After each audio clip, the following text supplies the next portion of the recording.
A continuar con esta primera edición de Radioanálisis, porque la semana pasada hablamos respecto de este seminario, ¿no?, convocado por la Comisión de Educación, autoridades, académicos y representantes de distintos sectores para abordar el proyecto de financiamiento de la educación superior, el FES. Bueno, vamos a continuar conversando respecto a este tema porque es muy importante, puede ser uno de los cambios más significativos en términos de educación superior en los últimos años, y por lo mismo está con nosotros acá en estudio el subsecretario de la materia, Víctor Orellana, a quien le damos la bienvenida. Subsecretario, buenos días, bienvenido nuevamente acá a Radio Universidad de Chile. Muy buenos días, Claudio, Constanza, siempre es un gusto estar en la Universidad de Chile. Buen día, subsecretario. Subsecretario, por lo menos al parecer en este seminario hay un acuerdo, ¿no?, en términos de la necesidad de terminar con el CAE, el crédito con aval del Estado, pero de todas formas hubo observaciones, ¿no?, respecto de lo que presenta hasta ahora el FES.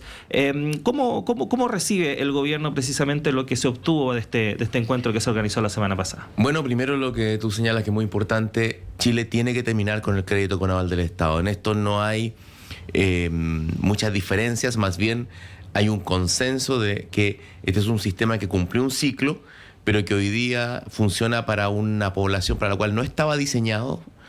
Tenemos 10 veces, llegamos a tener 10 veces más CAE de los que se diseñaron para su operación, y tenemos un importante peso fiscal y un importante peso para las personas. Así que hay que salir del CAE. Ahora, ¿qué tiene que hacer? ¿Qué tiene que pasar con el FES para que sea la respuesta a esta necesidad que tiene el país? Naturalmente, y eso lo dijo el ministro Cataldo también, se requieren hacer cambios y estamos disponibles a trabajarlo. Estamos disponibles a sentarnos a trabajar, porque al final del día lo que espera la ciudadanía es que la política se ponga de acuerdo. Mire, cuando nos ponemos de acuerdo y se producen transformaciones, Chile valora y las personas valoran naturalmente la política. Hay varias cosas que se dijeron en este seminario, subsecretario, valoraciones también que, bueno, son las que se ven menos cuando hay críticas, ¿no? Pero hay una crítica por la que yo le quiero preguntar para que usted nos pueda también responder cómo la toman desde el gobierno, a pesar de que se ha hablado bastante, que es la que mencionó, por ejemplo, Carlos Williamson de Clapes UC. Es un impuesto injusto, señalando al FES. Decía, apunta a direcciones, es un mal proyecto. Eliminar el copago es lo más parecido a una expropiación de recursos. Es parte de las críticas que se repitieron al menos y que más se han también reproducido por la prensa, por ejemplo. ¿Cómo se responde a esto y también cómo se buscaría subsanar para buscar un equilibrio, ¿no? Bueno, primero señalar que en ese mismo seminario se conectaron dos expertos internacionales, Lorraine Dearden y Bruce Chapman, sí. El último, el creador del sistema de crédito contingente al ingreso a Australia, y Lorraine, una experta que ha investigado sobre el efecto de estos sistemas de financiamiento estudiantil en más de 20 países, y ambos concuerdan en que no es un impuesto. Mire, ¿por qué aparece esta noción del impuesto? Porque el FES es un mecanismo de financiamiento que es innovador. De hecho, la misma Lorraine Dearden lo ha dicho en otras entrevistas. Intenta aprender de la experiencia de los créditos contingentes al ingreso, aunque no es exactamente un crédito equivalente o digamos, que funciona de la misma manera como funciona un crédito bancario. Por lo tanto, yo diría que hay una confusión respecto a las cosas nuevas. Siempre a las cosas nuevas tú le tratas de poner las categorías previas, ¿no? El gobierno ha explicado de manera clara por qué no es un impuesto, porque primero es voluntario, segundo hay una contraprestación clara sobre un servicio, y después de las últimas indicaciones que introdujo el Ejecutivo en la Cámara de Diputados, hay un máximo posible, digamos, no es que una retribución infinita, sino que tiene un máximo posible, y por supuesto el monto de ese máximo también está es objeto de discusión. Estamos trabajando en ello. Y respecto al copago, nosotros pensamos que las personas, mientras estudien, ojalá que se dediquen fundamentalmente a estudiar. Hoy día la gente tiene que tomar un CAE, las familias de clase media tienen que tomar un CAE y además pagar importantes copagos. A nosotros nos gustaría que pudieran dedicarse a trabajar y que las familias, esa plata que destinan al copago, las pudieran destinar a otras cosas. Pero estamos disponibles a conversar, y lo ha dicho también el ministro Cataldo, estamos disponibles a conversar un copago regulado sobre la base de que esto mejore la vida de las actuales familias. O sea, que no sea que sea una mejor condición para ellas. Es decir, que que no estemos peor de como estábamos antes. Así que estamos disponibles a avanzar. Esto no es un impuesto y estamos disponibles a discutir la regulación de un copago con las universidades y la institución de educación superior. Sí, a propósito de ese tema, subsecretario, porque obviamente ha generado preocupación en algunas universidades, en particular las estatales, respecto de cómo esto podría afectar la sostenibilidad financiera, en fin, etcétera, etcétera, la autonomía. Han habido propuestas, sobre todo por parte del consorcio, el CUECH, respecto de reponer un esquema de copago progresivo. ¿Está en el Ministerio abierto a esa posibilidad? La verdad sí, y esto también es importante explicarlo a la gente, porque, por ejemplo, un arancel en Chile, los aranceles de educación superior son bien altos. Pero cuando hablamos de copago y los copagos regulados que propone el Consorcio de Universidades del Estado, en conjunto también con el Consejo de Rectores y Rectoras de las universidades chilenas, estamos hablando de montos mucho más bajos para los bolsillos de las familias, es decir, montos que en ningún caso van a, poner en duda si una persona puede o no puede estudiar, ¿no? Esto deja de ser, sale de la lógica de ser dividendo y entra a la lógica de ser una cuenta, ¿no? Y por lo tanto, ese esquema regulado nos parece una base para la cual podemos conversar. Tenemos que acercarnos naturalmente luego en los números, ¿no? Tenemos que acercarnos, pero para nosotros es adecuado y estamos trabajando precisamente con las universidades del Estado y las universidades del Consejo de Rectores, bueno, con toda la institución de educación superior, pero en particular con el Consejo Rector estamos trabajando, estamos preparando cambios y estamos conversando, yo diría prolíficamente para tratar de sacar este proyecto adelante. Hay varias cosas que compatibilizar, subsecretario. Está el tema del copago, por ejemplo, que afecta o preocupa más bien a las universidades, como comentaba Claudio, pero también está, por ejemplo, el pago contingente, que aumenta la proporción a la renta del beneficiario sin que haya interés ni deuda individual a largo plazo, que en simple chileno significa que las personas podrían pagar 3,5 veces su carrera. ¿Por qué eso? Y si es posible reducir ese número, ¿no? Que es una preocupación a la que respondía también el fin de semana el ministro Cataldo y decía, claro, se puede reducir, pero si se reduce, eso también genera más estrés fiscal, ¿no? Claro, mira, primero hay que decir que con un crédito, hablábamos recién de los créditos, con un crédito siempre pagas más. Uh-huh. ¿No? Eso siempre es así. Sí. Luego, se ha calculado que con el FES, más del 60% de la gente, por sus ingresos, por los ingresos que proyectamos en el futuro, más del 60% va a pagar menos que lo que costó su carrera. Y solo un 1% de los casos puede llegar a pagar más de 3 veces por sus altos ingresos. Porque como el tramo de retribución es un porcentaje de tus ingresos, que el 7 o el 8% si ganas más de 3 millones, claro, si tú ganas mucho, digamos, tienes sueldos muy altos, naturalmente un 8% de un sueldo muy alto es alto. Sí. Entonces, lo que está estudiando el gobierno es introducir una nueva modificación en esto, llevando a la baja el límite. Entendemos que esto tiene un impacto fiscal porque son menos ingresos, pero lo consideramos necesario para darle viabilidad política al proyecto y además para que no exista ninguna persona que sienta que con el FES va a llegar a una situación injusta de tener que retribuir, entre comillas, en exceso si le va bien en la vida y tiene altos ingresos. Así que es una materia que vamos a abordar, yo creo que vamos a llegar a acuerdo y también los expertos, las universidades, los centros de formación técnica, los institutos profesionales están planteando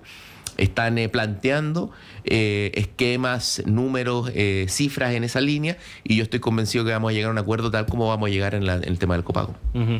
Estamos conversando con el subsecretario de Educación Superior, Víctor Orellana, respecto de este proyecto de financiamiento a la educación superior FES, que busca terminar con el CAE, este crédito con aval del Estado, que volviendo un poco a ese tema, subsecretario, para entender un poco también el contexto en el cual se está dando esta discusión, no solamente hay quienes sostienen que ha generado un peso, ¿no?, en términos económicos respecto de los estudiantes, de la familia, sino que también ha provocado ciertas distorsiones dentro del propio sistema. Hay quienes ven el CAE como una suerte de financiamiento indirecto de las universidades privadas y de poca complejidad.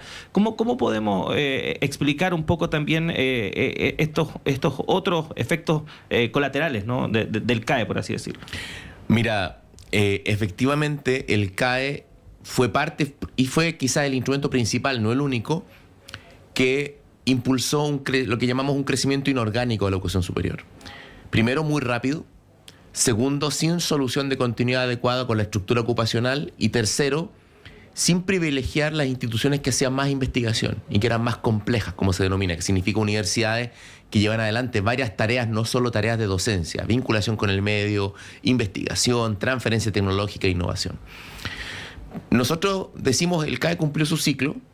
Si tú reflexionas con todas las críticas que les puedas hacer, ese proceso de masificación fue algo progresivo para la sociedad chilena. Permitió que una sociedad que hace una generación atrás somos todos hijos de campesinos o de gente del campo muy pobre, permitió crear una base de trabajadores a nivel técnico profesional para dar un salto al desarrollo. Pero naturalmente tú tienes que modernizar ese sistema porque es muy caro, no se conecta adecuadamente con las necesidades productivas del país y tiene trayectorias muy rígidas, además que no está construido en torno a su fortaleza principal, que son las universidades y la educación superior que más investiga y que tiene mayor complejidad. Por eso nosotros hablamos de modernización de la educación superior. A través de distintos instrumentos, que no los quiero entrar a detallar porque me tomaría mucho tiempo, básicamente nosotros queremos alterar esa tendencia. Primero, vincular más la oferta académica a las necesidades productivas del país. Segundo, hacer que la trayectoria educativa sea más flexible. Nos gustaría, por ejemplo, que las carreras no duraran todo lo que duran hoy día. Y tercero, esto es muy importante, hacerlo sobre la base de la educación pública y sobre las universidades que tienen mayor complejidad. Por eso, este año, el año 2025, es el año que la matrícula de la educación de las universidades públicas creció más en las últimas décadas, llegando a un 9,6% en el contexto de nuestros planes de crecimiento de las matrículas de universidades del Estado, que se hacen en relación con las necesidades productivas y las necesidades sociales de cada región. Tomamos la estrategia regional de desarrollo junto a la universidad y preparamos ampliación de la matrícula en las necesidades que tenemos. Por ejemplo, liderando el área de tecnología, que además es el área que tiene mayores salarios. En este momento, según lo que señala la Fiscalía Nacional Económica, hemos crecido con los centros de formación técnica desde 8.000 estudiantes que al inicio de nuestro gobierno, y vamos a finalizar nuestro gobierno con 25.000 estudiantes en los centros de formación técnica del Estado. Es decir, estamos llevando adelante un proceso de modernización integral de la educación superior que busca prepararla para el futuro que se viene, porque llegamos hasta acá, tendremos críticas a lo que fue el crédito con aval del Estado, tendremos críticas a los distintos instrumentos de financiamiento, pero este es el país que tenemos y desde esta base vamos a corregir y vamos a llevar la educación superior a el futuro para que nos permita hacer un instrumento de desarrollo con especial énfasis, repito, en las universidades públicas, que hoy día van a contar con más financiamiento, van a contar con más democracia, porque el presidente firmó los estatutos para la gran mayoría de las universidades del Estado, estatutos nuevos que estaban durmiendo y que estaban esperando ser aplicados, donde participan estudiantes, trabajadores y académicos en el gobierno de las universidades, es decir, ampliando los espacios de participación, y lo vamos a hacer conectando esta ampliación de la oferta de las universidades del Estado con las necesidades productivas del país. Así que es un proceso de modernización integral.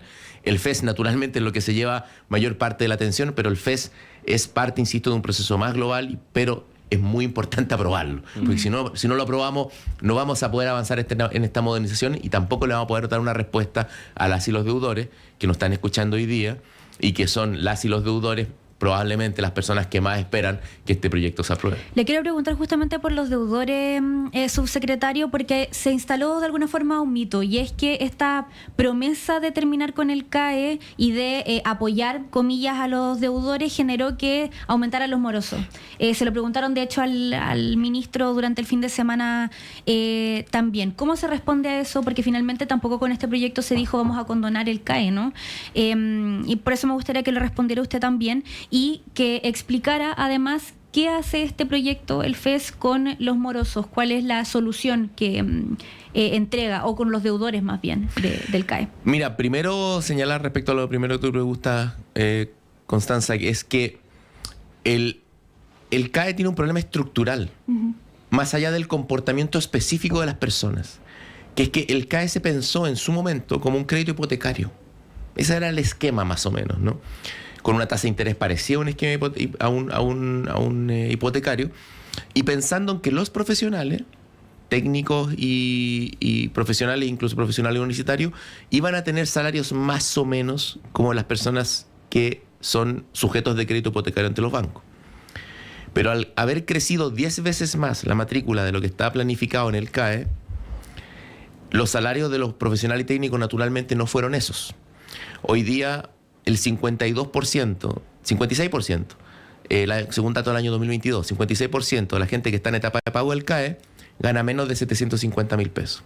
Naturalmente, con esos números, tú no eres sujeto de crédito hipotecario, tú tienes otras alternativas de endeudamiento mucho más caras. Eso implicó que estructuralmente la morosidad fuera creciendo, porque si tú ganas eso, incluso el 10% que te salga tu cuota, porque en el CAE luego se introdujo una modificación en el año 2012 donde tú puedes optar a un pago contingente al 10% de tu ingreso, es mucha plata. Entonces, ¿qué ocurre? Empezó a aumentar la morosidad. Y mucho se especula si los llamados a la condonación aumentaron o no la morosidad. Se muestran cifras, pero lo cierto es que post pandemia también aumentó mucho la morosidad de distintos créditos. Es decir, no está demostrado que fuera el factor principal el llamado a no pagar. Y segundo, ¿qué hace el proyecto con los deudores? Mira, básicamente lleva la cuota a lo que es justo. Si tú tienes bajos ingresos, si estás bajo 500.000 pesos, no retribuye. Luego va retribuyendo en una curva que va creciendo y llega al máximo, al 7% de tus ingresos. 7% siempre es menos que 10%, que era el buen escenario que tenía con el crédito naval del Estado, y llega a 8% solo cuando tienes ganas más de 3 millones. Se hace una primera etapa que es la condonación inicial, donde hay una resta que se le hace con una fórmula que tiene varias variables, fundamentalmente premiando a los que están al día y han pagado más tiempo y reconociendo las dificultades de la gente que tiene la deuda sin tener el título. Muchas personas tienen deuda y no pudieron tener el título.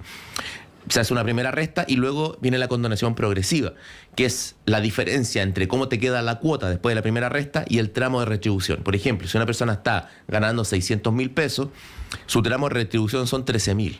Cualquier peso sobre esos 13.000 que le quede su cuota, incluso después de la primera condonación, se le condona. Entonces, claro, ahora va a haber un mecanismo de cobro automático, pero sobre una base justa, y lo que tú no, digamos, si tú no tienes pega, no retribuyes, se te condona esa cuota. Si ganas menos del mínimo, se te condona esa cuota. Siempre te va a bajar la cuota y tu cuota va a ir variando desde la que tenías originalmente siempre a la baja en virtud de los tramos de retribución, si así corresponde en virtud de tus ingresos. Creemos que es una buena solución y esto contempla condonación total para miles de deudores.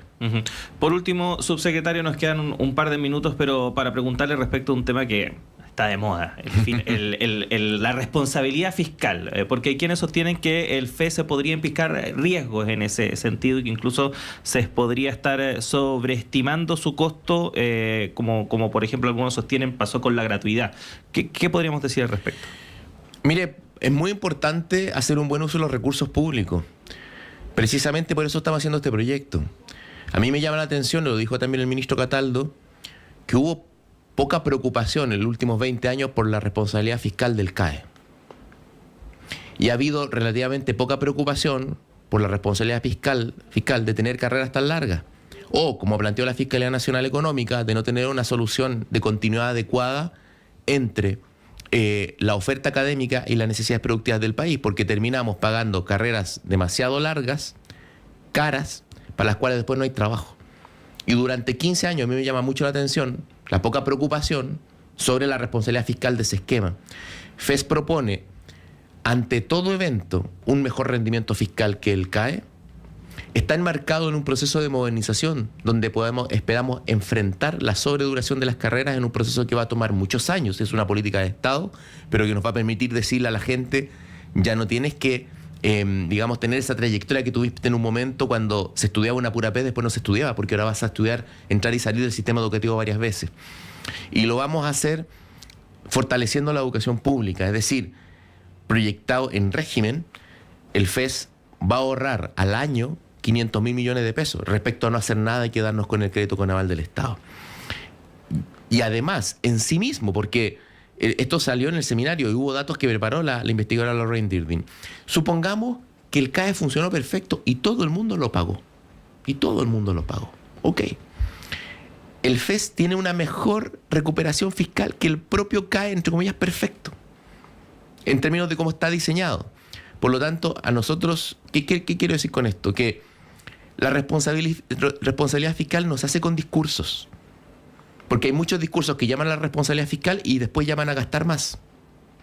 La responsabilidad fiscal se logra con modernización. Y la modernización es un proceso de transformación. Es un proceso de cambio. para ser fiscalmente responsables, tenemos que transformar las cosas. Porque así como están diseñadas, tienen un costo que no nos permite abordarlo. Y modernizar es distinto de ajustar. No es una reducción presupuestaria simplemente, no es un ajuste, es un proceso de transformación que le da más protagonismo a la educación pública, que altera la trayectoria académica volviéndola más flexible, que no nos hace pasar por los bancos, y es la totalidad de esas medidas la que en el futuro entrega un comportamiento de mayor responsabilidad fiscal. En suma, no son discursos, sino que son transformaciones, y por supuesto hay sectores que no les gustan las transformaciones, que les gustaría que todo siguiera tal cual está, y nos preocupa eso, porque si seguimos tal cual estamos, vamos a estar peor fiscalmente que si hacemos este cambio. Subsecretario de Educación Superior Víctor Orellana, agradecerle el tiempo que ha tenido para conversar con nosotros y lo esperamos pronto, que esté muy bien. Muchas gracias a ustedes, siempre un gusto estar en la Universidad de Chile. Gracias, subsecretario. 8:01, tenemos que hacer una pausa en esta primera edición de Radio Análisis, pero antes tenemos que hacer una invitación, porque hoy al mediodía la Facultad de Comunicación e Imagen de nuestra Casa de Estudios presentará el libro En los bordes de la ilusión, la comunicación política en el gobierno del presidente Gabriel Boric, una obra colectiva que reúne los trabajos de 27 estudiantes del curso Comunicación Política y Espacio Público del plantel, bajo la coordinación y edición del académico Dino Pancani. Esta presentación se va a hacer hoy, como les decía, al mediodía en Sala Máster de Radio Universidad de Chile, y estará presente ahí, por supuesto, el profesor Dino Pancani, el director de Radio Universidad de Chile, Patricio López, Pía Salazar, estudiante de 5º año de periodismo de nuestra Casa de Estudios, y la antropóloga magíster en comunicación social, Valesca Naranjo. Así que sí, anda por aquí, venga, porque al mediodía va a estar esa presentación acá en Sala Máster. Venga, Sala Máster, asista, va a estar nuestro director, también el profesor Dino Pancani, asista a esta actividad de la Facultad de Comunicación y Imagen de nuestra Casa de Estudios. Vamos a una pausa, ya llega de hecho Patricio López acá a Radio Análisis, y nosotros nos reencontramos mañana. Nos reencontramos mañana, que tengan buen día.